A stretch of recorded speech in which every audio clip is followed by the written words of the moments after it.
Oui, qui aurait Oui, mais il y a des aucun... bases qui auraient essaimé dans le système solaire. Comme nous essayons d'essaimer, ils l'ont fait avant. Mais Voilà. pourquoi aller sur... Si on considère bien les choses, ça fait qu'un siècle ou deux qu'il y a eu ce grand développement des sciences qui nous permet maintenant d'aller sur la Lune. On a une station spatiale au Japon. Et eux, pendant les 200 000 ans qu'a duré l'espèce humaine, ils ont très bien pu s'aimer et essayer de revenir. Ben oui, non, mais Et même aller très loin. Je ne sais pas si tu as lu l'ouvrage de Jean Charron, 25 siècles de cosmologie. Et là, je crois qu'il est d'une façon très claire, parce qu'on se dit c'est trop loin pour y aller. À la vitesse de la lumière, ça n'est pas possible. Oui, mais dans notre référentiel, en réalité, il démontre de façon très claire, en utilisant le paradoxe des jumeaux de Langevin, qu'on peut très bien, en quelques années, aller très très loin dans notre galaxie et en revenir. Évidemment, les gens... on revient, mais beaucoup plus tard. Non, mais on revient beaucoup plus tard pour les autres, mais pour nous, à la vitesse de la lumière, il n'y a ni espace ni temps. Et je veux dire, Jean Charron fait un calcul très précis dans son ouvrage et il montre qu'en 2 ans, pour aller à l'alpha du Centaure, il se peut que ces civilisations dont tu parles soient allées très loin et en reviennent pour voir à leur vitesse et ils repartent. Et puis ils ont un paradigme qui veut que ceux qu'ils retrouvent sont très vieux, mais ils s'en foutent parce qu'ils n'ont pas la même éthique que nous. Aujourd'hui, avec une fusée Apollo ou une fusée Elon Musk, Oui. conventionnelle, aujourd'hui, Oui. pour aller à Alpha Centauri, Ah non, non. c'est 100 ans. 100 ans. Oui, mais à la vitesse de la lumière, c'est 0. Hein. Ah oui, la vitesse de la lumière. Voilà. Oui, mais En temps local. Hein. on n'en est pas. On n'en est pas On là. est très très loin. Non, mais, Christian nous dit que bon, ils ont atteint un degré d'évolution tel, en 200 000 ans, bon, là, que même pas 1000 ans si on veut. Bon, hein, ils ont pu atteindre un degré d'évolution tel qu'ils ont pu faire tout ça. Oui. D'après ce que je comprends, dans 1 milliard d'années, on ne pourra pas aller même à 70% de la vitesse de la lumière. Mais non. Et même si on y arrive. Non, J'ai lu l'ouvrage de Jean Charron, 25 siècles de cosmologie. C'est calculé de façon très précise. Il y a un calcul précis, technique, documenté. Il a été ingénieur au CEA. Et il te montre que c'est possible. il y a un autre problème. Supposons que vous voyagez à la vitesse très rapide, lumière très très rapide. Il y a un problème dont on ne parle jamais. C'est rempli de débris dans l'espace. Rempli de débris. Même la poussière interstellaire, à ces vitesses-là, ça vous détruit la fusée complètement. Protéger, évidemment, il faut des matériaux. Comment vous allez éviter... Attends, on n'est pas sur l'autoroute là. C'est rempli de débris dans l'espace. Ça dépend. L'espace interstellaire, c'est quelques molécules par mètre cube. Nous sommes d'accord. Ça dépend où on va. La question des matériaux n'est pas une vraie question. C'est des problèmes techniques. Oui, c'est ça. Le vrai problème de fond, c'est la vitesse. Alors, grâce à la relation qui réduit l'espace, qui font que l'espace et le temps dépendent de la vitesse, on peut aller n'importe où en peu de temps. Dans notre référentiel, évidemment. C'est le paradoxe des jumeaux de Langevin. On y va, ça nous fait 3 ans. On revient, ça nous fait 3 ans aussi. Et les gens ont vécu 3000 ans. Exactement. C'est-à-dire qu'on ne retrouve pas du tout la même civilisation. Mais c'est ce qui se passe peut-être pour eux. Ils sont partis à la vitesse. Maintenant, ils reviennent 30 000 ans après, c'est plus les mêmes. Je dis, c'est l'une des raisons, effectivement, à vivre dans des bases spatiales où la gravité n'est pas la même, eh bien, on a des modifications anatomiques.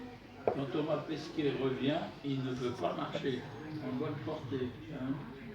Et pourtant, il est pas 6 mois dans longtemps. l'espace, oui, c'est normal. Alors, il est probable qu'ayant vécu au loin, ils ont un corps très différent. Et ça les empêche de revenir sur Terre. Non, mais il est fort possible que ces civilisations, il y a des dizaines de milliers d'années, soient allées très loin à une vitesse proche de la lumière. Pour eux. Avec quelle énergie? Non, mais pour eux, c'est quelques années. Non, mais pour ceux qui sont restés ici, pour nous, c'est des dizaines de milliers d'années. Que cette hypothèse est beaucoup moins probable que celle de s'installer dans le système solaire.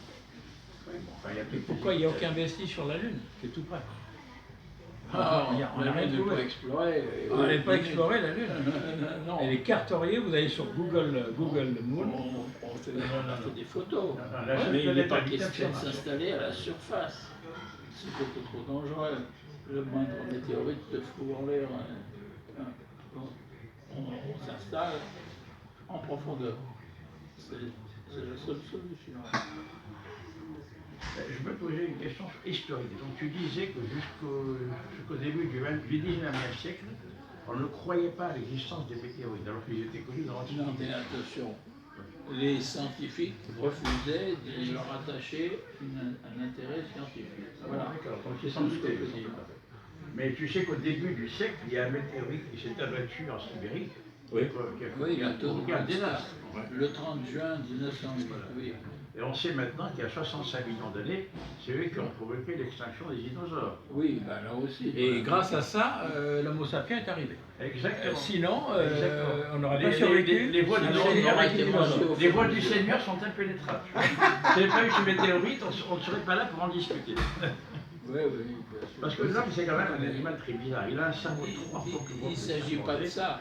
Il s'agit de savoir ce qu'est un fait scientifique et comment peut-on en faire entrer dans la science une étude.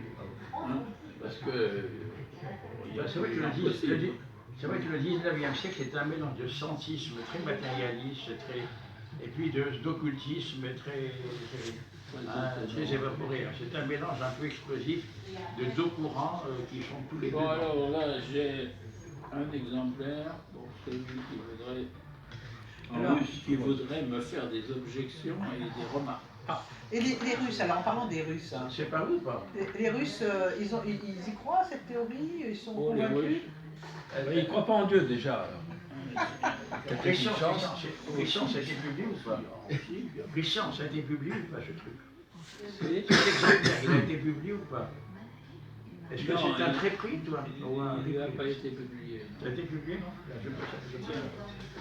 Oui, alors donc tu me disais à propos des Russes, à cette théorie, qu'est-ce qu'ils disent? Ils disent c'est du Bah, bilan. moi, j'ai hein. pas les opinions des Russes. Non, mais quand vous avez- Mais c'est sûr qu'ils étudient la question, ça c'est sûr. Parce que moi je trouve qu'ils sont beaucoup plus, enfin disons, ils sont moins frileux sur des choses qui peuvent nous sembler étranges. Ah oui, oh, tout à fait.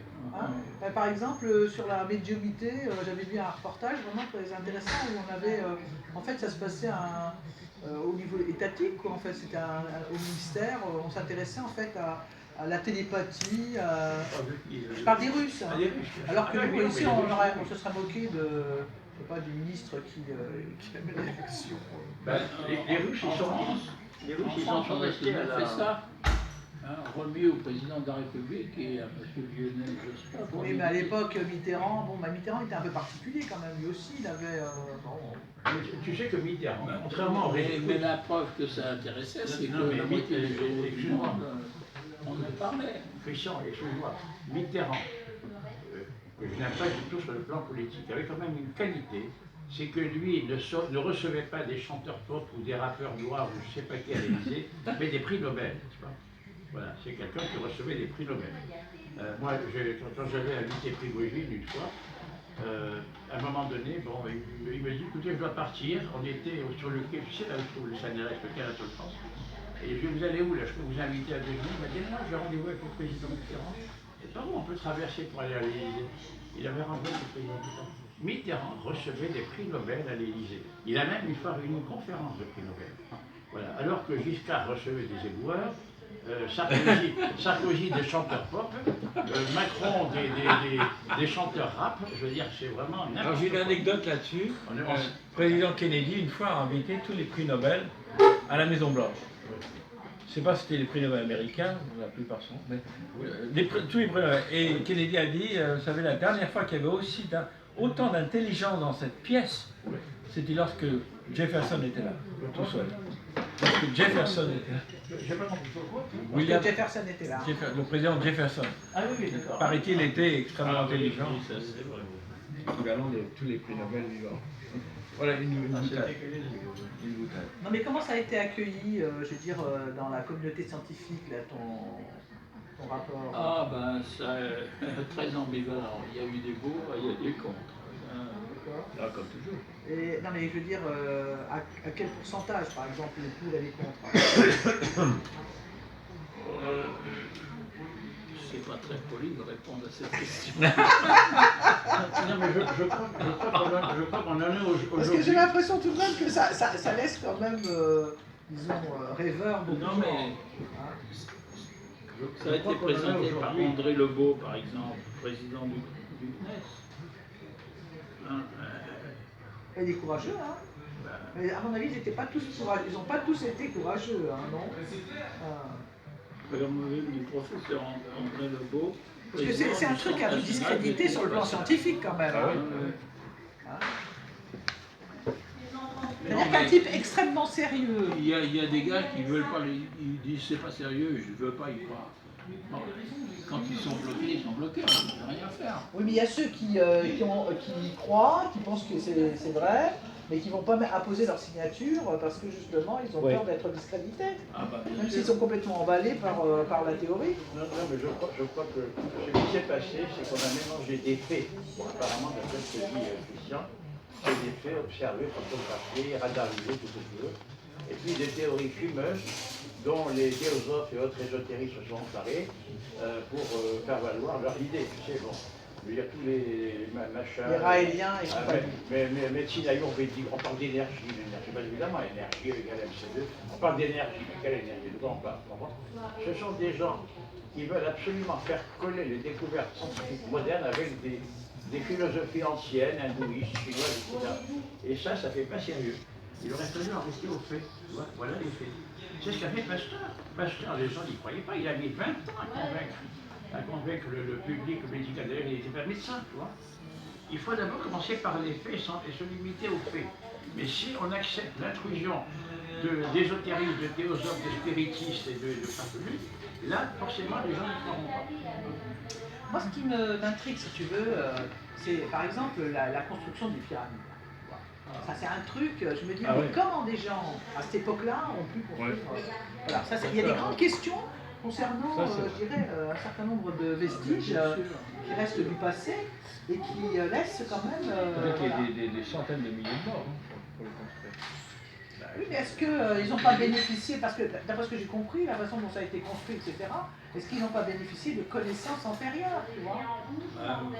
C'est rien, moi je pose la question. Hein. C'est une civilisation qui date de 4000 ans avant Jésus-Christ.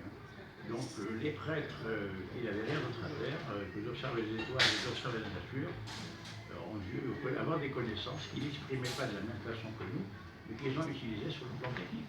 Parce que ce qu'il dit, par exemple, dans ce que tu dis, c'est-à-dire que cette civilisation très ancienne, tout le monde n'aurait pas disparu, il serait resté quand même il serait resté imagine une guerre atomique mondiale.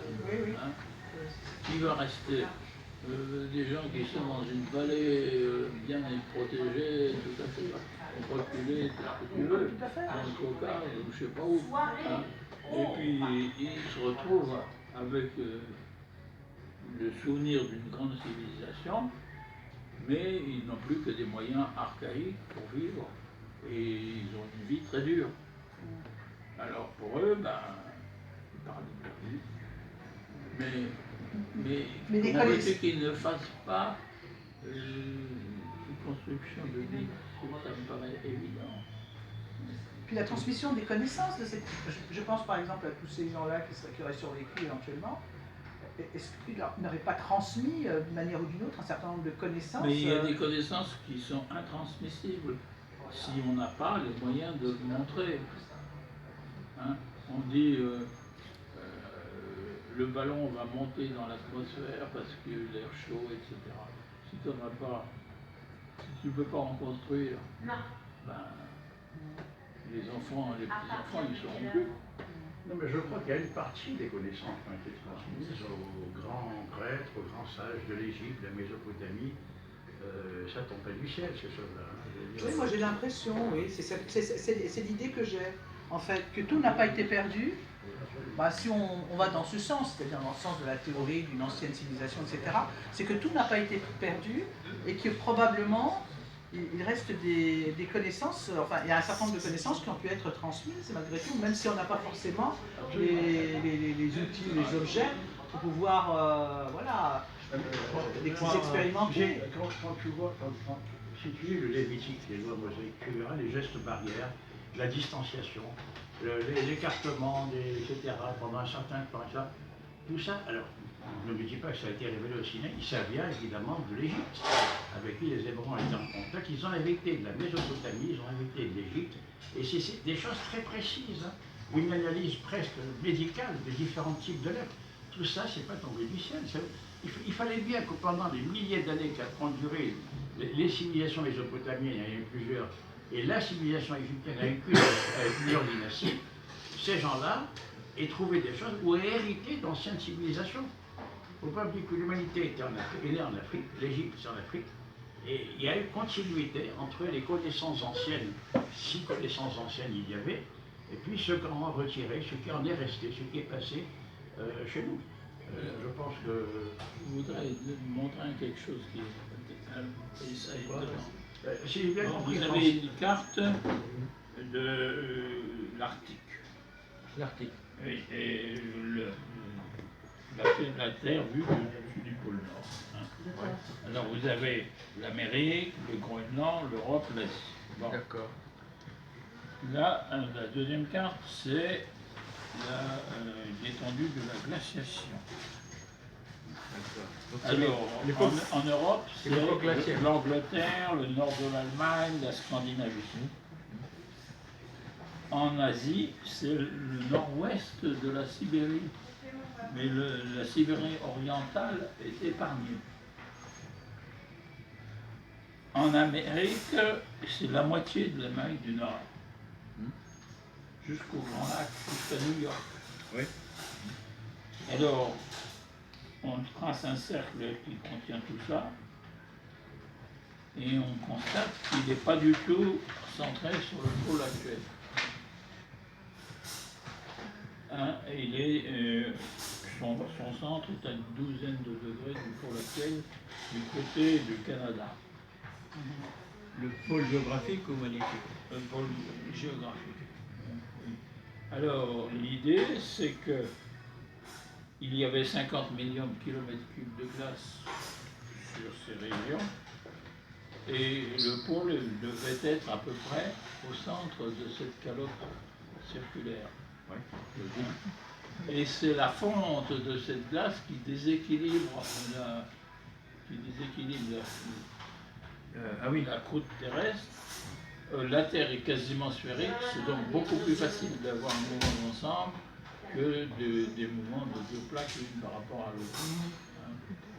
Et donc, le pôle aurait migré en 2000 ans environ jusqu'à sa position actuelle qui correspond effectivement à un équilibre de la croûte terrestre. Le pôle géographique aurait changé à cause de la fonte des glaces. Voilà. Cette énorme masse qui aurait... Et alors évidemment, Changer l'angle. ça ne fait qu'ajouter aux possibilités de catastrophes. Parce qu'on se dit, c'est quand même curieux, tous ces monuments qui sont orientés. Les pyramides d'Égypte, c'est un carré qui est le long des méridiens et le long des parallèles. L'écart n'atteint pas une minute d'arc. Ah, c'est le long des méridiens? Ouais. C'est aussi précis que les alvéoles des ruches. Ouais, Ah bon? c'est impressionnant. Alors que Quoi, des ruches, hein. Les alvéoles des ruches. Les quand, ruches. quand Louis XIV dit à ses architectes, vous m'orientez le château de Versailles vers l'ouest, oui sire, bien sûr, et il y a 11 degrés d'écart entre l'acte du château et la direction de l'ouest. Mais les pyramides, Tandis que les pyramides, c'est à 1 degré? Une minute. Une minute? Une minute. Ah, dans les latitudes, longitudes. Ouais, Précision d'une minute. ouais. Et puis c'est pas le seul cas. C'est incroyable. À Tenochtitlan, à Teotihuacan, à Angkor, on retrouve les mêmes choses. Comme si les gens s'étaient très inquiétés de voir que les phénomènes astronomiques ne se passaient plus comme avant. Donc à l'époque, ils savaient que la Terre était sphérique. Ça, les Grecs le savaient. Que les gens regardent où le soleil se lève. C'est-à-dire pour déterminer les longitudes et les latitudes. Ils avaient donc le GPS. Non, mais C'est impressionnant, c'est-à-dire que ça laisse quand même supposer que les connaissances étaient vraiment très importantes pour l'époque. Enfin, ça paraît. Tiens, regarde, la succession des dynasties égyptiennes, là. Tu vois, c'est quand même 3000 ans avant Jésus-Christ. Nous, notre civilisation, elle date en réalité de la Renaissance, c'est-à-dire à peine un demi-millénaire. Là, c'est quand même 3 millénaires. Encore Comment faire en même. 3 millénaires? Construire Ils les n'étaient pas plus cathédrales, éduqués que nous. construire les cathédrales, c'est quand même un acte de civilisation. Oui. Ça Non, date non, bien depuis- sûr, pas non. Oui, donc de 1000 ans. Mettons Notre-Dame, 1000 ans alors, si tu veux. Bon. Notre-Dame, 2000. Notre-Dame, non, c'est pas 2000. 1000 ans. C'est non, 1000 ans, même 900 ans, Notre-Dame. Ah oui, 900, oui. Avant, c'était les époques romaines, les petits machins. Alors, si je comprends bien, Christian, tu privilégies une ancienne civilisation terrestre qui aurait migré ailleurs et qui aurait bien à voir ce qui se passe. Non, il y aurait essaimé ailleurs, Il y aurait essaimé ailleurs. mais pas migré. Non, mais migré quand même, parce qu'il Non, non, fait trace. essaimé, et ce sont les rares survivants vivant dans les bases spatiales épargnées qui. Donc nous serions les rares survivants alors. Ah non, Non, pas nous, non. c'est nos cousins. Non mais où? Attends. Les grands, oui. Si cette civilisation Oui. antérieure à nous, hein, qui était faite d'homo sapiens, j'imagine, hein, Oui, oui, a émigré ailleurs, Carbone. a essaimé ailleurs, pardon. Migrer, ça veut dire elle est partie. Bon. oui. Et à cause d'une catastrophe naturelle, peut-être, mais il en est resté des traces. Si elle a complètement Ah bah migré, voilà, Non, c'est il y a pas de l'objection trace. dont on parlait tout à l'heure. Il n'y a pas de traces. Oui, si, ça veut dire on a qu'elle trouvé des traces bizarres dans la mer du Japon, des choses comme ça, des routes, des trucs, mais va trouver quel âge elles ont et ainsi de suite, c'est pas évident. Des bâtiments effondrés, ça se trouve. Il y a quand même deux autres hypothèses. C'est une civilisation extraterrestre. Tu sais que d'après certains calculs, dans notre Voie lactée, où il y a 100 milliards d'étoiles, il y aurait plusieurs milliers d'autres civilisations comparables à la nôtre. Ah, J'ai alors, mis les calculs. si tu entends Francis Sanchez, ça va. Non, ça n'a rien à voir. On n'a pas toujours pensé ça. Non, non, Hein. non, Il y a un non, moment non, donné, on sait non, que non, oui, non, puis maintenant, il ne pense mélangeons que pas tout. Francis Sanchez, c'est un copieur. Lui, il dit toujours les autres sont des copieurs, mais je ne sais pas. Mais mon gamin a pris ça en classe. Il a fait un calcul de probabilité en disant voilà, il y a probablement tant de civilisations comparables à la nôtre dans la galaxie. Moi je dis des millions. Alors ça, c'est une deuxième possibilité. Donc il viendrait voir ce qui se passe. Toujours avec cette technique de Jean Charon. Troisième possibilité, alors voilà, c'est de la folie, personne ne pense. Ce sont des intrusions d'un monde parallèle qui viennent et qui disparaissent brutalement. Ce qui explique que ces avions, ils débarquent puis ils disparaissent. Parce qu'ils voient qu'il n'y Si a on aucun prend un intérêt. monde parallèle, Voilà, qu'il y a aucun si intérêt. on prend un multivers, ce en quoi Francis Sanchez n'y croit pas. C'est des vicieux et des salauds, surtout pas rester. on les comprend quand même. Ce sont des larmes et on se demande pourquoi. On était sur la Lune, on n'a pas vu de fourmis, on est parti depuis 30 ans, depuis 50 ans. Il y a un film américain, il y en a plusieurs, il y a Independence Day que tu connais. Tu connais Independence Day, tu l'as vu? Ah oui, Independence Day. C'est un film américain où on voit des extraterrestres débarquer, alors des êtres super intelligents qui lisent dans les pensées, mais qui ont des têtes monstrueuses avec des tentacules, etc. Et puis à un moment donné, le président des États-Unis va leur dire mais qu'est-ce que vous voulez? Et ils ne parlent pas, mais ils sentent la réponse. Le type lui dit nous voulons vous exterminer. Alors là, c'est la guerre totale. Et le jour de l'indépendance des États-Unis, évidemment, il y a quelques gamins qui sauvent l'humanité. Moi, je voudrais très américain. poser une question quand même par rapport justement à cette histoire des ovnis. Donc il y a ces ovnis, c'est-à-dire ces objets non identifiés, il y a aussi ceux qui sont dedans. Est-ce qu'on a des témoignages de gens qui ont vu des personnes sortir de ces groupes Oui, mais c'est... Bon, on est obligé de faire des degrés sérieux, quoi. Quand tu as 10 personnes qui ont vu quelque chose de 3 ou 4 points différents et qui a un enregistrement radar, on dit c'est sérieux. Mais quand il y a 3 personnes qui ont vu un ovni qui se pose et puis des êtres qui sortent et qui viennent leur dire bonjour, Il y a un proverbe allemand, tu demandes à 10 personnes, tu auras 20 opinions. Parce qu'on raconte que E.T., par exemple, le personnage de Spielberg, dans ce fameux film E.T., serait inspiré justement d'un témoignage qui aurait été fait par Ah quelqu'un. bien sûr, mais ça, les témoignages. Dans quel film? Le film, Spielberg, le E.T. film. Ah, E.T. super, bien sûr. E.T. Donc les, Ah oui, les E.T., oui. Ah oui. les extraterrestres ressembleraient à ça, en fait, d'après un témoignage qui aurait été Il semblerait quoi? que les extraterrestres ressembleraient à ça, c'est-à-dire à ce personnage. Ah oui, oui, oui, oui. dans l'I.T., Mesdames, oui. Messieurs, il y a de l'espoir. Le 18 décembre, pas longtemps, va démarrer dans l'espace le télescope Jack Webb. 10 milliards de dollars et 20 ans de service. Vous vous rendez compte? Et ça va être un télescope en radio. Mais non, zut, le rouge là. Comment on appelle ça? J'imagine Infrarouge. Non, mais attends, Il va j'imagine. pouvoir détecter les planètes Oui, oui, non, mais Autour des autour étoiles. des étoiles. non, mais j'imagine que c'est Jack Ma, le patron d'Alibaba, c'est un chinois. Alibaba. Tu connais Jack Ma? Oui, Alibaba, oui. Jack Ma, le Là, je parle de patron Jack Webb, chinois. l'astro. Voilà, il est multimilliardaire, il se lance dans des projets démentiels, hein, je veux dire, il dépasse largement ceux de la NASA, etc. hein. Ah bon? On classe une hypothèse sérieuse, moins sérieuse, pas sérieuse. D'accord, mais parmi les sérieuses. Et celle-là, elle est qualifiée de sérieuse. D'accord. D'accord, mais donc il n'y a pas de témoignage sérieux de personnes, enfin de plusieurs personnes. Enlevé et exploré. Non, mais c'est même pas ça. C'est Ouvert le ventre. avoir vu, Des personnes. oui, avoir vu, enfin des personnes. Des engins, simplement. Des engins. Non, mais ils n'ont pas besoin. On envoie des drones, on n'envoie pas des gens. Oui. Christian, j'ai vu Parce dans que toi ton tu parlais article- des pilotes, mais il y a aussi des alpinistes, excuse-moi, moi j'ai entendu, j'avais vu un reportage là-dessus, et beaucoup d'alpinistes racontent quand ils sont dans les sommets, je pense à l'Everest, ou Ah oui. à peu près comme ça, qui racontent que certaines nuits, ils ont vu... Ouais, oui. Mais ça, c'est l'ivresse des hauteurs. Ah oui, exactement. La l'ivresse Ça, des j'allais le dire. La l'ivresse des J'allais dire. profondeurs, l'ivresse des Je vais hauteurs. dire. Est-ce que tu as vu des Non, aurores mais boréales? attention, Oui. Tu as vu des aurores boréales? Tu sauras Quand que... les gens le voient, c'est une chose, mais quand ils prennent des photos,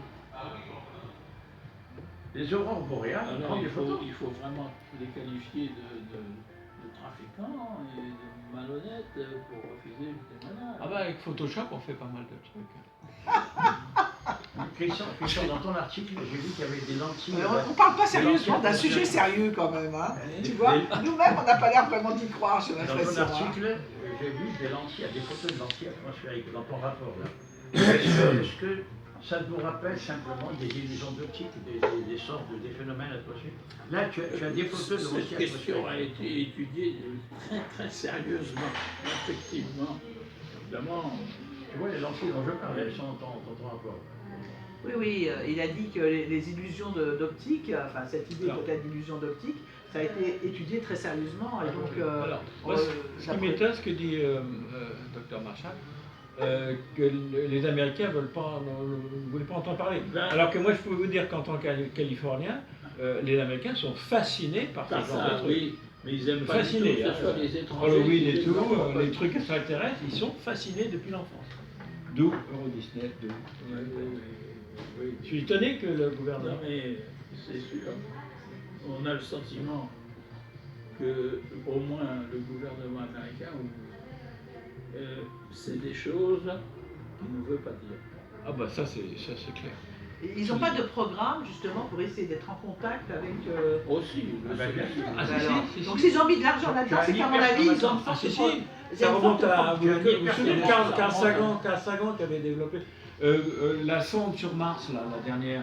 Il y a marqué. À mon avis, ils ne mettraient pas autant d'argent dans des programmes de recherche sur ces Non, mais phénomènes-là s'ils n'étaient pas sûrs, ou en tout cas une très forte probabilité qu'il y ait quelque chose. Quoi. Tu as des hypertélescopes qui sont conçus pour envoyer des signaux. Tout à fait. Pour l'instant, il n'y a pas de réponse. Tout à fait. Il n'y a pas de réponse Ils nous parce boudent. parce qu'il faudrait quand même des années. Si c'est sur La Mars, question il n'est faut pas quelques évidente. millions, mais si c'est sur Si une on étoile, était des les années, témoins des d'une civilisation différente, qu'est-ce qu'on ferait? C'est vrai. Si, pardon. Si on était X, Y, Z, les témoins d'une autre civilisation beaucoup plus puissante, qu'est-ce qu'on ferait? On dirait leur dire ah ah, nous sommes là. Non, pas sûr, pas sûr. You can't beat them, join them. Parce que tu penses que nous, on serait plus puissants qu'eux ou bien, je pense que c'est plutôt l'inverse. Hein. Oui, moi je pense que parmi les millions dans la galaxie, il y en a qui ont des milliers d'années d'avance sur nous. Moi, je pense qu'il n'y en a aucun qui peut être à notre niveau de bêtises. Ce qui m'inquiète, c'est qu'on parle toujours de l'intelligence artificielle, et on ne parle jamais de la bêtise naturelle. Alors, je crois qu'il y a un lien, on est d'accord, l'intelligence artificielle va comme ça, mais je crois que la bêtise universelle, naturelle, elle va comme ça. Non, mais je crois que ça va ensemble. Ma grand-mère disait Vous savez que le quotient la intellectuel bêtise divise, hein. humaine est ce qui donne la meilleure idée de l'infini. Et il ajoutait surtout la bêtise masculine. Et c'est Einstein qui disait, Oui, c'est ça, c'est inspiré j'ai des d'Einstein. doutes que l'univers soit infini. Il y a deux choses qui sont infinies, l'univers et la bêtise humaine. Mais quant à l'univers, je ne suis pas sûr. Einstein. Oui, oui. Bon, bah, en tout cas, nous, on a été trouver Ah ouais, super. ton intervention passionnante. Et c'est vrai que bah, moi, je suis assez séduite par cette idée parce que j'ai l'impression tout de même que voilà, il y a un certain nombre de vestiges du passé. Je parlais tout à l'heure des pyramides, mais il y a d'autres choses encore, qui laissent supposer quand même qu'il y avait des connaissances, une intelligence, et des architectes encore aujourd'hui qui se posent des questions sur la manière dont ça a été construit. Ah oui, oui, oui. Donc surtout, je viens de l'apprendre. À la minute près des... Ah oui, c'est ça. Ça, alors là, C'est assez impressionnant. là, je suis bouche Mais bée. même au Liban, le temple de Baalbek, tu as des pierres qui pèsent des dizaines de tonnes. On peut se demander. Ah oui. Quand on sait qu'il faut 8 ans pour porter un cercueil, hein, vous avez vu les cercueils, des pierres de 20 tonnes ou 50 tonnes, pour construire le temple, il fallait les poser avec précision d'une une sur l'autre. On se demande comment ils ont fait. Oui, oui, c'est impressionnant. Napoléon a fait venir comment dirais-je, un L'obélisque. obélisque d'Égypte qui s'est cassé en cours de route. Ah bon? Eh ben oui, il a fallu le recoller à l'avance de mettre à la place. Ah bon? Mais eux, ils en ont des dizaines un peu partout qui ne se sont jamais cassés. Comment est-ce qu'ils ont? Est-ce que l'un d'entre vous a du papier quadrillé? Bah non, je n'ai pas ramené ça. Et Peut-être Laurent. Ouais, je vais chercher, je dois en avoir. non, il faut le quadriller. Papier quadrillé. Un truc très simple et absolument étonnant. Moi, j'aimerais bien qu'une de ces civilisations beaucoup plus évoluées vienne nous rendre visite pour nous donner un petit peu de, Oui. comment dirais-je, Faut dire Mais qu'est-ce que... c'est pas impossible. pour Moi, nous, je trouve ça... pour nous dire, écoutez, franchement, là, ça va Ça pas serait du génial. tout. Hein. Oui, ça Ah, serait ouais. génial. Là, ça va pas du tout. Arrêtez de vous taper dessus. En 1900, bon, Dieu sait si la crise de Cuba, la course à l'atome, etc. En 1967, les Russes et les Américains signent un traité d'interdiction des expériences nucléaires. Qu'est-ce qu'il va rappeler? Le quoi? Interdiction de... En 67? Oui. Interdiction de quoi? Les armes nucléaires. armes nucléaires. Des tests, Entre les Américains et les Russes. En 67, je il y vais vous aurait... montrer un truc étonnant. Comment les Égyptiens de l'Antiquité savaient, du moins les prêtres, parce qu'ils ne le disaient pas, savaient que le triangle 3, 4, 5 a un angle droit. Ah. Et ils ne connaissaient pas le théorème de Pythagore, ils avaient une formule approchée et qui est bonne pour le 3, 4, 5 et qui est seulement à 1%. Des milliers d'années avant Pythagore. Oui, Il faut savoir que Pythagore a été initié en Égypte.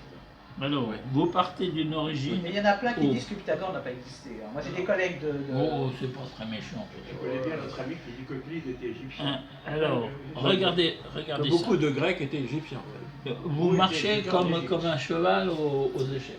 Hein? Alors, là, 1, 2, 3, 4 pas. Angle droit et 3 pas. Hein? Quelle distance de l'origine? 1 pas, 2 pas, 3 pas, 4 pas, 5 pas. 3, 4, 5. Et alors, ils n'avaient pas étendu ça à d'autres triangles, alors que Tu arrives à filmer, les Assyriens, les Babyloniens avaient des tables de terminer un triangles petit peu en rectangles. dessous, voilà. 3, 4, 5. Non. Non. Oui.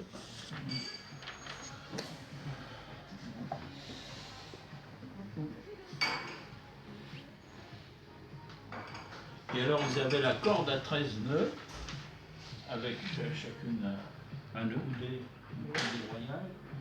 Hein, et alors, on faisait 3, 4, 5, et on avait un endroit pour retrouver les chants après la fête du Midi. C'est quand même incroyable, hein. C'est fou, hein. À l'époque, les gens allaient en Égypte comme maintenant les gens vont aller au sort. C'était les Grecs allaient. Et le centre. Un autographe. C'était le Cambridge Oxford de l'époque. Ah oui. Et, non, mais Et, ce qui caractérise ce genre de connaissance, c'est le secret. On le garde dans une petite pique favorisée et on ne le dit pas aux autres. Il fallait être initié. Ouais, initié. Alors que maintenant, c'est au contraire. Le gars qui trouve quelque chose, il faut qu'il publie tout de suite. Tout à plus sont très riches. Bon, bah écoute, en tout cas, Merci. Hein. merci infiniment Super, ouais. Christian, c'était super. Bon, bah, le Beaujolais nous a un petit peu privé de quelques collègues, hein, quelques amis. Ouais, Voilà. C'est vrai